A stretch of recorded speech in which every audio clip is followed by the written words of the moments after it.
Best Bites Forever. Hi everyone, welcome to Best Bites Forever. I'm Chef Alicia and I'm so glad that you're here today because I am sharing my very favorite recipe for how to make mussels. Not only is this recipe super delicious, but it's also really easy to make. So that makes it like, a double awesome recipe because it's easy and yummy.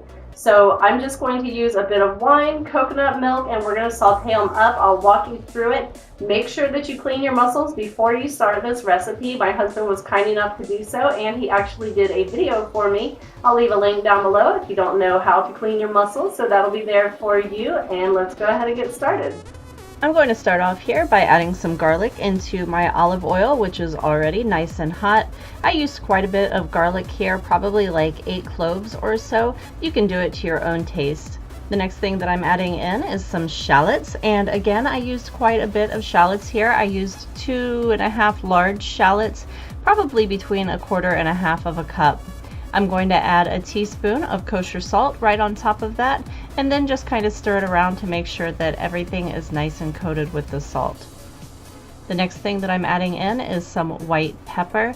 I prefer to use white pepper in this dish because if you use the black pepper, you're going to see the little black specks at the end, and I kind of like to keep that sauce nice and white.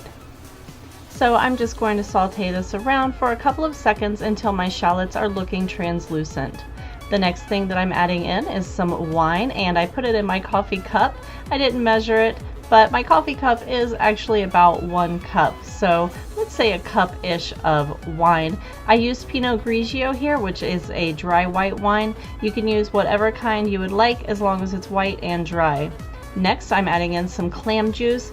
This is going to add so much flavor to this broth, so definitely don't skip this one. I put in 8 ounces of clam juice, and I'm also adding in coconut milk, and that is like the secret. It just makes it so good and creamy and wonderful.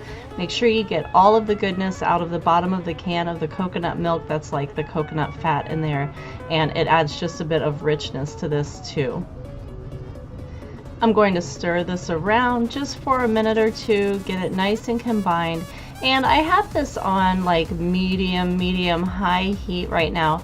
I do want to go ahead and bring it up to a boil. Go ahead and give it a little taste for salt before you do so. So this is what this is looking like right now, and I'm going to add in my mussels. I have 2.5 pounds of mussels here, and I have cleaned them and debearded them, and I'm going to wash my hands while my awesome husband puts the lid on for me. But of course we don't want that spatula in there because that will allow the steam to escape. So you can see all this wonderful steam that I'm getting inside of there. I do have this on almost high heat at this point. It's bubbling in here just beautifully. It took about 3 minutes for my mussels to open. It'll take between 3 and 5. Just give a little peek in there at 3 and see if they're done. If they've opened up, they are done and ready to plate.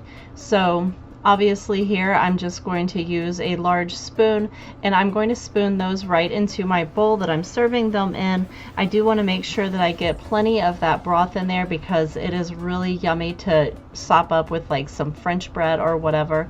And I am going to be serving this with some French bread that I toasted in the oven. I just cut it into slices. I toasted it at 400 degrees for about 10 minutes until it got to where I wanted it to be. So here's my bowl of mussels. I'm going to give it a little bit of a garnish, which is just some fresh thyme leaves. You can use parsley if you don't happen to have thyme, and this is what it's going to look like. Hi again everyone, thank you so much for watching my video. Please give it a like, give it a thumbs up, and all of those awesome things that awesome people do. Also, please share it with all of your friends because sharing is caring. Everybody loves a sharer, right? And if you're not a subscriber, go ahead and click on the subscribe button down below and be a subscriber now so you don't miss any of the upcoming awesomeness that's coming up because it's going to be awesome. And who wants to miss awesomeness? Not me. I want to be part of the awesomeness. And I think that that's it, everyone. I will see you in the next video. Happy cooking. Bye. bestbitesforever.com